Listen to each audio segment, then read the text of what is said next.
I'd like to welcome everyone to our few minutes together on the Parsha. This week we have the privilege of reading Parshas Vayigash. And Parshas Vayigash is one of those great dramatic Parshios in which events take place which are seminal for the future of the Jewish people.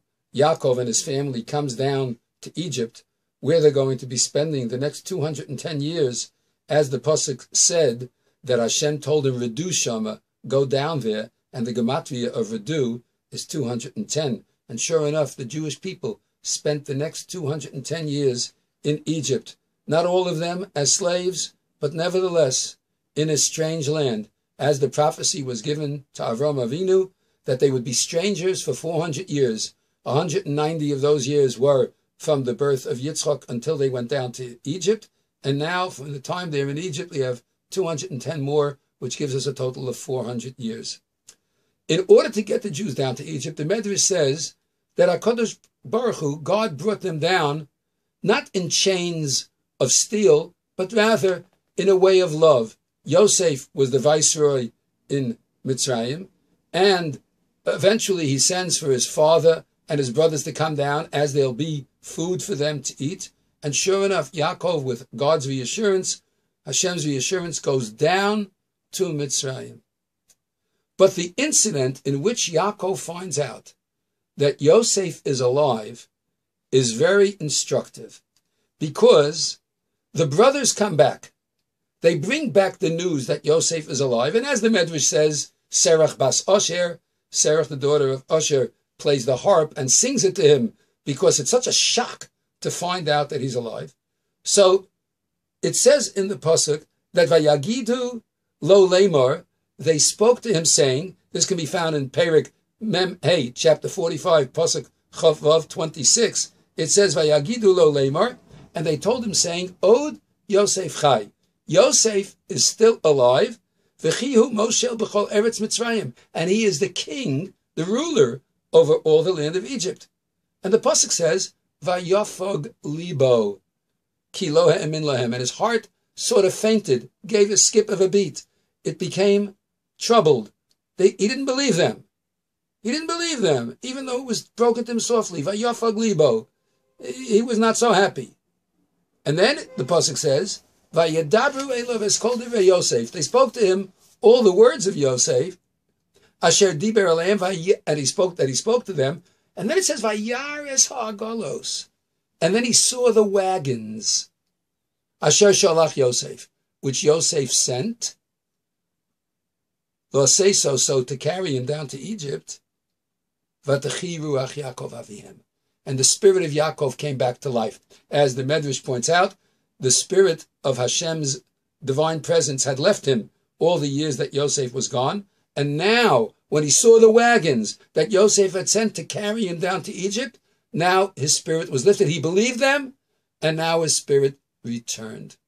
What is it about these wagons that when he saw them, and it's interesting, it wasn't Yosef who sent them. If you go back in the Psukim, you'll see it was Paro who sent them, but Yaakov recognized that it was Yosef who sent them for a special reason. Because what did these agolos represent? Rashi quotes the Medrash, which says that these agolos, these wagons, represented for Yaakov the last thing that he learned together with Yosef before Yosef was sold by the brothers into slavery. And that last thing was the chapter of Egla Arufa. The chapter of Egla Arufa is of the calf whose neck is broken under the following circumstances.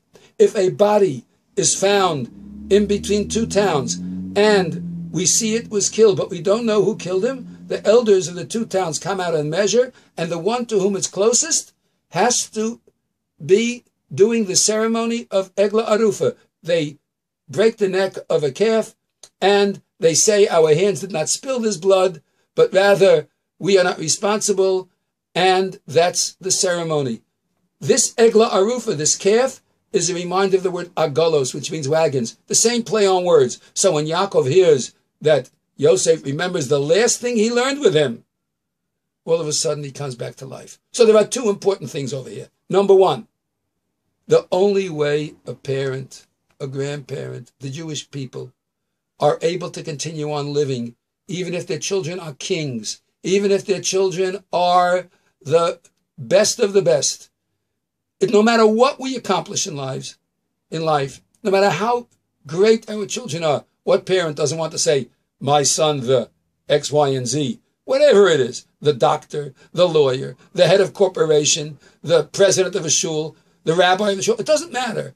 Whatever he is, if he doesn't follow the Torah, even though he's accomplished great things and he's the head of everything, the spirit of the father is not alive.